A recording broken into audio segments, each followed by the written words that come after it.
जय श्री राम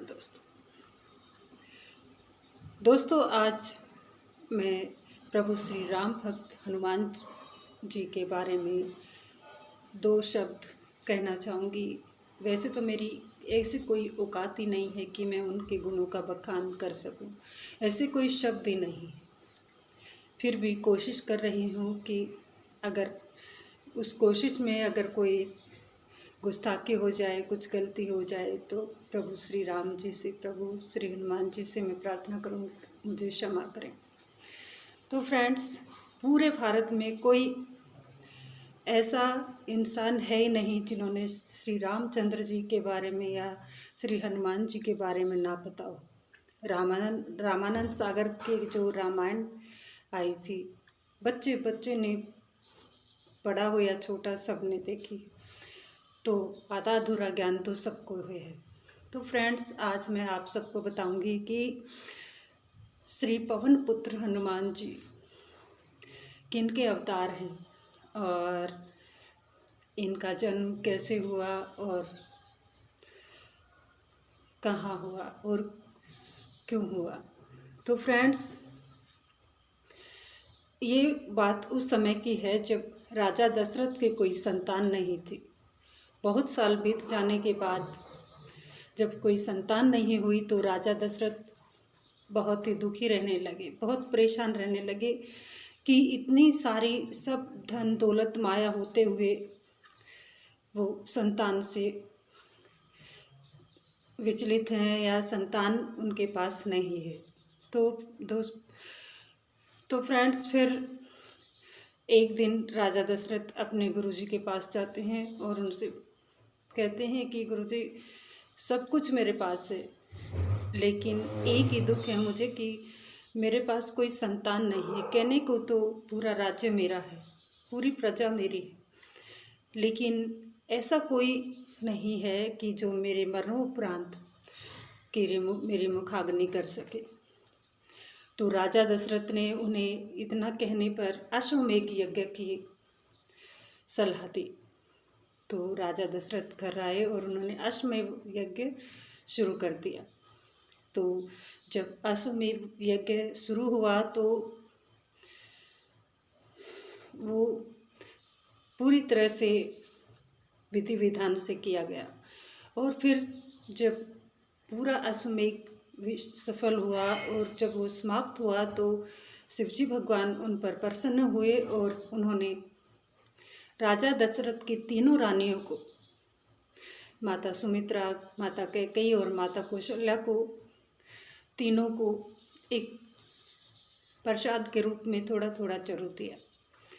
तो माता सुमित्रा और माता कैकेयी के तो हाथ में वो चरू चला गया, लेकिन जो माता कौशल्या के हाथ में वो चरू था, जो फल था, उस फल को एक पक्षी बहुत जोरों से आया और लपक के माता कौशल्या के हाथों से उठा कर ले गया और उस चरू को, उस फल को माता अंजनी की झोली में जाकर डाल दिया।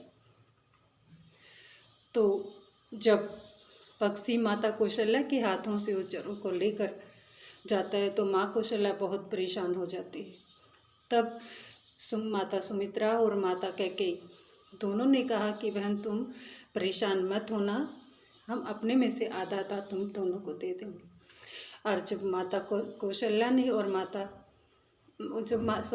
कैकेयी ने और माता सुमित्रा ने जब अपने अपने हिस्से में का आधा आधा हिस्सा माता कौशल्या को दिया तो माता कौशल्या ने ये उन्हें वचन दिया कि इस प्रसाद से जो भी संतान होगी मैं पूरी निष्ठा से उसे आपकी दोनों की सेवा में लगा दूंगी। मुझसे पहले वो आपको माँ बोलेगा, आपका कहना मानेगा। तो इस तरह से तीनों माताएं गर्भवती हुई। तीनों के माताओं के गर्भ से 4 पुत्र हुए, प्रभु श्री रामचंद्र जी, लक्ष्मण जी, भरत और शत्रुघ्न। उधर माता अंजनी के गर्भ से प्रभु श्री हनुमान जी हुए। कहते हैं कि प्रभु श्री हनुमान जी शिवजी भगवान के रुद्र अवतार हैं, या यूँ कहें कि शिवजी भगवान का ही अवतार है, उन्हीं का ही रूप है। तो वो प्रभु श्री हनुमान जी इस धरती पर इसलिए आए थे कि वो जगत का कल्याण कर सकें, ये तो आप सब जानते हैं। और पूरे देश में या पूरे स्टेट में या पूरे वर्ल्ड में कोई भी ऐसी जगह नहीं है जहाँ पर प्रभु श्री हनुमान जी का मंदिर ना हो।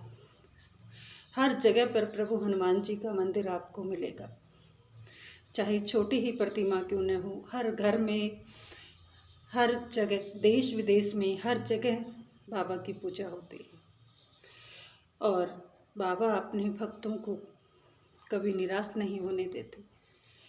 जब भी उनके भक्त संकट में आते हैं तो उन्हें संकट से बचाने के लिए स्वयं जाकर अपने भक्तों की रक्षा करते हैं।